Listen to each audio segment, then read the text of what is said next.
नमस्कार नमस्कार। ये छोड़ दो भाई, ये काम छोड़ दो, आपको अच्छी तरह से नहीं CNN में आपने सुना होगा डिजिटल अरेस्ट के बारे में कि डिजिटल अरेस्ट किसी को कर लिया गया और करोड़ों की उगाही कर ली गई।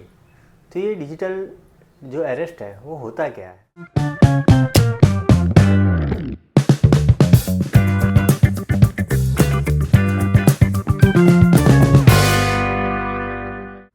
स्वागत है आपका TNN में। आपने सुना होगा डिजिटल अरेस्ट के बारे में कि डिजिटल अरेस्ट किसी को कर लिया गया और करोड़ों की उगाही कर ली गई। तो ये डिजिटल जो अरेस्ट है वो होता क्या है?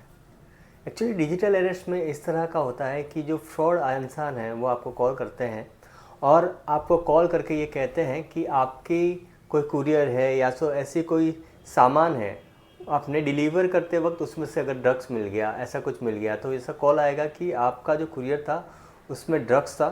तो हम कुरियर कंपनी से छानबीन करके हम क्राइम ब्रांच से बात कर रहे हैं और आपको अभी अरेस्ट वारंट निकला है। इस तरह की बातें, इस तरह का माहौल पूरा क्रिएट किया जाता है इसमें। और फिर कॉन्फ्रेंस कॉलिंग होती है, क्राइम ब्रांच और फिर ईडी और इस तरह की सारी चीज़ें एक साथ, ये फ्रॉड एक ही जगह पे बैठ के आपको कॉल करते हैं और आपको 1-2 घंटे में इस तरह की बातों में उलझा देते हैं कि आप सच में ये मानने लगते हैं कि आपने जो चीज़ कुरियर से मंगवाई थी या तो कोई और एक्ट किया था, उसमें कुछ गड़बड़ है, इसलिए तपास चालू हो चुकी है। तो उस तपास में जो फ्रॉड इंसान है वो आपको कहते हैं कि आपको अगर अभी सुविधा नहीं यहाँ आके अपने आप को अरेस्ट करवाने की मुंबई आके, तो आप डिजिटली अरेस्ट हो जाइए। तो आप ये ऑप्शन है उसको आप एक्सेप्ट कर लेते हैं। एक्चुअली डिजिटल अरेस्ट जैसा कुछ होता ही नहीं है। ये भी गवर्नमेंट ने एक्चुअली मन की बात में नरेंद्र मोदी ने भी ये बात बताई थी। डिजिटल अरेस्ट के शिकार होने वालों में हर वर्ग, हर उम्र के लोग हैं। लोगों ने डर की वजह से अपनी मेहनत से कमाए हुए लाखों रुपए गंवा दिए हैं। कभी भी आपको इस तरह का कोई कॉल आए तो आपको डरना नहीं है। आपको पता होना चाहिए, कोई भी जांच एजेंसी फोन कॉल या वीडियो कॉल पर इस तरह पूछताछ कभी भी नहीं करती। तो फिर भी इन केसों में करोड़ों की उगाही हो चुकी है। तो आपको अगर ऐसे कॉल आए तो आप ये अपना 100 नंबर या तो फिर नज़दीकी पुलिस स्टेशन में जाके इस चीज़ की आप इत्तला करें। दूसरी ये चीज़ है कि बैंकिंग जो फ्रॉड है, ये सारे जो फ्रॉड करने वाले हैं, इनका जो मकसद होता है ये एक ही होता है कि वो आपके बैंक से पैसा उड़ा ले। अब ये डिजिटल अरेस्ट में इस तरह की चीज़ें होती है और फिर आपको बताया जाता है कि आपका जो अकाउंटिंग है वो अकाउंटिंग में गड़बड़ है, तो उसका भी हम चेक करेंगे, इसलिए वो अकाउंट का पैसा आप इस अकाउंट में डाल दीजिए। तो आप अपने हाथों से ही वो अकाउंट में पैसे आप ट्रांसफ़र कर देते हैं। तो ये एक डिजिटल अरेस्ट की कहानी है। और दूसरी जो स्टोरी है, जिसको यूज़ करके ज़्यादातर फ्रॉड करने वाले आपको लूटते हैं, आपकी सेविंग्स लूट लेते हैं, आपका हार्ड मनी लूटते हैं। तो उसमें ऐसा होता है कि आपको कॉल करके कोई OTP मांगा जाता है। बोलते हैं हम बैंक से बात कर रहे हैं, आपका अकाउंट नंबर ये है, आपका यूज़र ID ये है, आपकी सारी डिटेल्स वो लोग दे देते हैं, आपको विश्वास में लेते हैं और फिर आपका OTP लेकर आपके सारे पैसे बस 5 सेकंड में उड़ा देते हैं। अब ये केस में आपको लगेगा कि यार OTP मैंने दिया इसलिए मेरी गलती हो गई।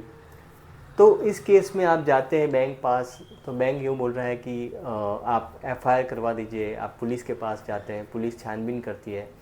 ऐसे में 7 दिन निकल जाते हैं और 7 दिन के बाद आपको एक मेल आता है। IBR रूल, हम 7 दिन हमने इन्वेस्टिगेशन किया। इन्वेस्टिगेशन के बाद हमको ये मालूम हुआ कि ये गलती आपकी है, तो आपकी गलती है और हम इसमें कुछ नहीं कर सकते।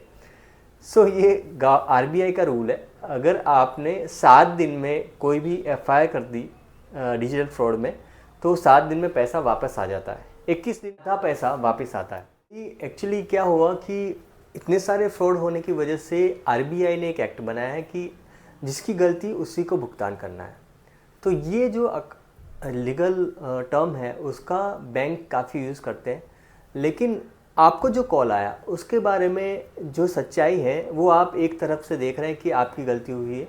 अभी दूसरी तरफ से देखेंगे तो आपका बैंक अकाउंट नंबर, आपका डेटा, आपकी सारी चीज़ें, पर्सनल चीज़ें बैंक के पास होती है या तो आपके पास होती है।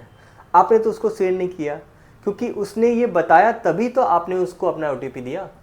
तो इस केस में जिम्मेवारी बनती है बैंक की। तो आप जब इस तरह की लीगल FIR करवाते हैं तो बैंक का फ़र्ज़ बनता है कि वो आपको सारा पैसा आपको वापस करेगा, और ये 100% पास्ट में हुआ है, और ये एक रूल है। आप कभी भी आपके पास इस तरह का फ्रॉड हो तो 100% आप इसमें बैंक की गलती मानकर अपनी FIR करवा सकते हैं। ऐसे ही फ्रॉड से बचने के लिए, अपने ज्ञान को बढ़ाने के लिए, अपना दिमाग का दायरा बढ़ाने के लिए अभी हमें सब्सक्राइब करें, बेल आइकन दबा दें ताकि हमारे जो इतने इंफॉर्मेटिव वीडियो हम जो बनाएंगे वो आपके तक रेगुलर पहुंचते रहें। Thank you.